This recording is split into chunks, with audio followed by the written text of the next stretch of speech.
എന്തോ ആവാൻ നോക്കുവാണോ? ഇല്ലെന്തോ ആവാൻ നോക്കുവാണോ? താളമടിക്കല്ലേ തിരിച്ചടിച്ചോ? താളമടിക്കല്ലേ എഴുന്ന തിരിച്ചടിക്കാം.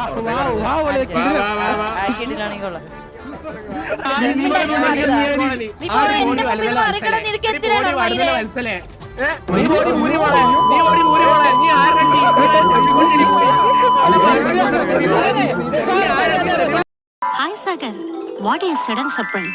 എന്റെ ഫോൺ നമ്പർ സിറ്റിയിൽ അറിയില്ല. അതുകൊണ്ട് ഫോൺ എന്റെ ഇപ്പോഴും ചാർജ് ഇല്ല, കാരണം വിളിക്കാൻ ആരുമില്ലേ. അപ്പൊ ചാർജ് ചെയ്യാനും ആവശ്യമില്ലല്ലോ. അപ്പം കുട്ടിക്ക് വേണ്ടി എന്റെ ഫോൺ ഞാൻ ചാർജ് ചെയ്തോട്ടെ. ഒരു ചൂണ്ടിട്ടതാ. ഈ ചൂണ്ടിലേക്കാണ് കൊത്തുണ്ണ. കൊത്തും, കൊത്തുമായിരിക്കും അല്ലേ? ചാർജ് ചെയ്തോളൂ. ഞാൻ ഇതൊക്കെ എന്ത്